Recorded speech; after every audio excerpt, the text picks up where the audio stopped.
प्यारे बच्चों नमस्कार। मैं कृष्णकांत त्रिपाठी अपने चैनल में आपका स्वागत करता हूं। कक्षा 10 गणित में हम लोग पढ़ रहे थे प्रश्नावली 1.2, जिसके 3 सवाल हम लोगों ने कर लिए हैं। चौथा सवाल देखने से पहले आपसे गुजारिश करूंगा कि वीडियो को लाइक कर दीजिए, चैनल को सब्सक्राइब नहीं किया है तो सब्सक्राइब कर लीजिए, बेल आइकन ज़रूर दबा दीजिए ताकि मैं वीडियो डालूँ और आपको नोटिफिकेशन प्राप्त हो जाए। देखते हैं चौथा सवाल। HCF 306 और 657 बराबर 9 दिया है। LCM इनका ज्ञात करना है। तो अच्छा हमें ये बताइए, अभी तक जितने सवाल आपने देखे हैं कि HCF जो होता है वो दोनों संख्याओं में कॉमन होता है गुणनखंड। तो इसका मतलब कि अगर हम LCM निकालेंगे तो क्या हो जाएगा कि जो कॉमन गुणनखंड है 306 उसमें 9 का भाग कर दें, गुणे 657 में 9 का भाग कर दें और एक बार 9 लिख दें, क्योंकि कॉमन गुणनखंड को एलसीएम में एक बार लिखते हैं बस।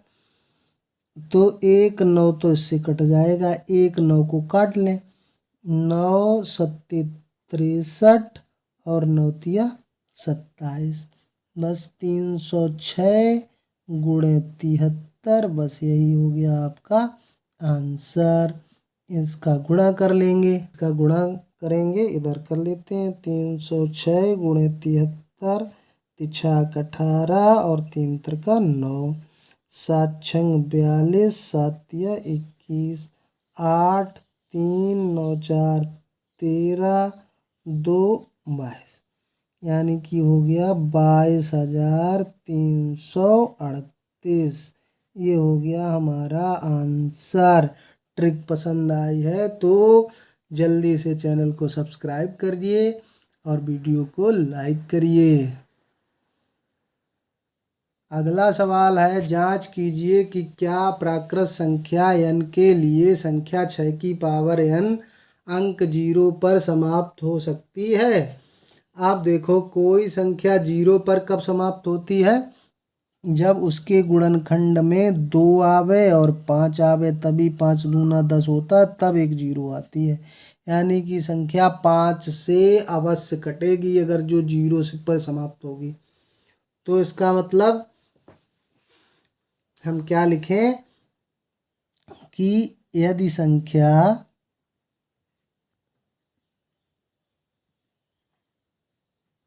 0 पर समाप्त होगी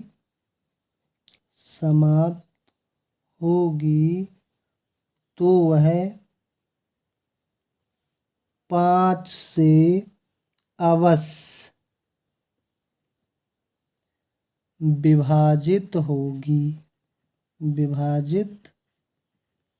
होगी या 5 उसका गुणनखंड होगा,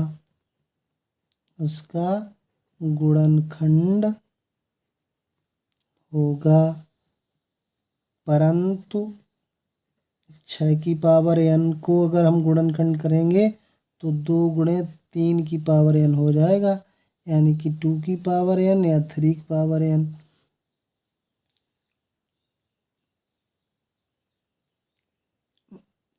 परंतु 6 की पावर n के गुणनखंड में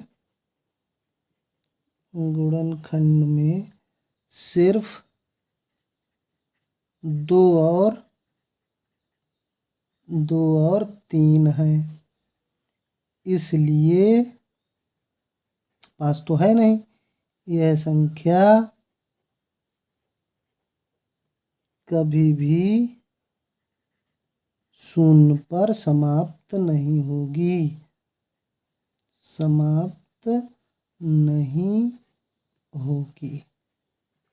समझ में आया? मतलब किसी संख्या, अगर कोई संख्या के अंत में 0 आता है तो क्या होता है, उसका गुणनखंड 5 जरूर होता है। लेकिन जब इसके गुणनखंड हमने किए तो 2 और 3 आ रहे हैं। n के मान से कोई मतलब नहीं है, मतलब 2 कितनी बार भी हो, 3 कितनी बार भी हो, लेकिन कम से कम 5 एक बार होना आवश्यक है। लेकिन इसमें 5 एक बार भी नहीं आया, इसलिए ये संख्या 0 पर समाप्त नहीं होगी। अगला सवाल हमारा है, व्याख्या कीजिए कि 7 गुणे 11 गुणे 13 धन 13। ये देखो एक संख्या दी गई है 7 गुणे 11 गुणा 13 धन 13, भाज्य है कि अभाज्य है ये बताना है। अच्छा, आपने भाज्य अभाज्य संख्याएं पढ़ी हैं। भाज्य क्या होती हैं? जिनमें किसी संख्या का भाग चला जाए। और अभाज्य क्या होती हैं? जिनमें एक का भाग जाए और उसी संख्या का भाग जाए, तो ऐसी संख्या अभाज्य होती हैं। तो इसका मतलब अगर एक का भाग जाएगा और उसी संख्या का भाग जाएगा तो उसके गुणनखंड केवल 2 होंगे। जैसे मान लो 2 संख्या है तो इसके गुणनखंड कौन है? 1 और 2।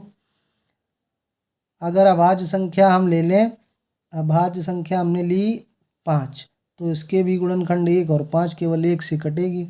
7 हमने अभाज्य संख्या ली तो 1 और 7 से कटेगी।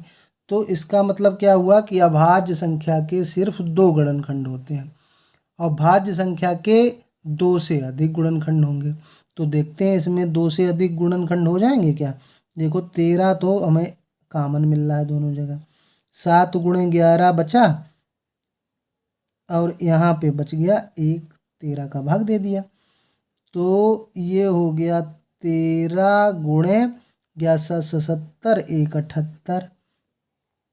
तो 13 और 78 को हम लिख सकते हैं 13 78, 13 छंगा 78। और इसको 6 को 2 गुणे 3 लिख सकते हैं, 13 गुणे 13 गुणे 2 गुणे 3। तो इसके गुणनखंड कितने हो गए? 1 2 3 4। तो ये संख्या, इसलिए ये संख्या भाज्य है क्योंकि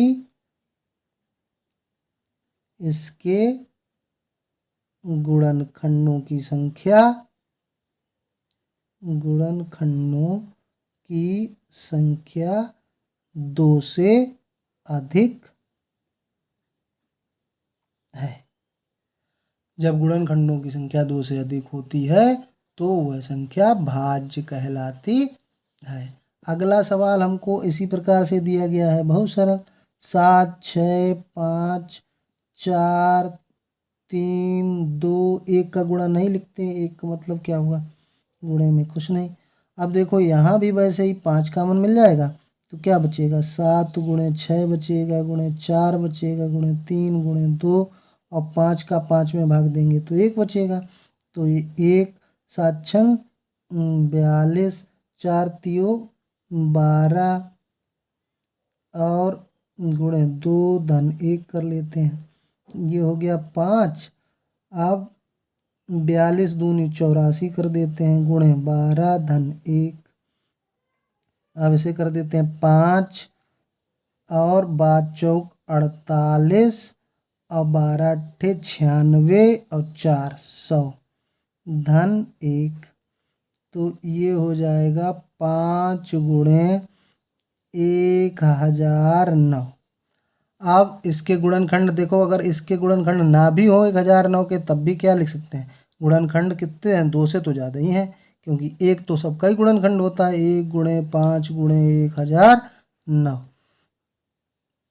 तो इसमें भी 3 गुणनखंड हैं, गुणनखंडों की संख्या 2 से अधिक है, अतः ये भी संख्या भाज्य है। अगला सवाल, इसका लास्ट सवाल है, किसी खेल के मैदान के चारों ओर एक वृत्ताकार पथ है। वृत्ताकार पथ माने गोल, वृत्त के आकार का गोले में ऐसा पथ हुआ दिया हुआ है। इस प्रकार से ये वृत्ताकार पथ हुआ, ठीक है। इस पे जब सोनिया चक्कर लगाती तो उसे 18 मिनट लगते हैं, जबकि इसी के चारों ओर चक्कर लगाने में रवि को 12 मिनट लगते हैं। मान लो दोनों एक ही स्थान से शुरू करें, फिर उसने कहा कब वे दोनों एक ही जगह मिल जाएंगे। तो इसका मतलब क्या हुआ? ये हमसे ये कह रहा है कि 18 और 12 में कौन सा सबसे पहले कॉमन गुणनखंड आएगा। तो 18 का पाड़ा लिख दीजिए, 18 एकम 18, 18 दूनी 36, 18 तिया 54 ये। अब 12 का पाड़ा लिख दिए, 12, 12 दूनी 24, 12 तिया 36। देखो ये कॉमन गुणनखंड मिल गया इनका। कॉमन फैक्टर मतलब गुणनखंड नहीं कहेंगे, कॉमन गुणज मिल गया। तो कितनी देर बाद मिलेंगे, दोनों जो चक्कर लगाएंगे तो 36 मिनट बाद क्या हो जाएगा। तो इसका मतलब ये क्या है, 12 और 18 का एलसीएम है। और क्या है बस। तो 12 का अगर अभाज्य गुणनखंड करेंगे तो 2 दूनी 4 तिया 12, और इसका करेंगे 2 गुणे 3 गुणे 3। एलसीएम लेंगे तो क्या करना होगा, पहले जो कॉमन गुणनखंड हैं उनको लिख लेना होगा, फिर जो बचे हैं उनको भी लिख लेना होगा।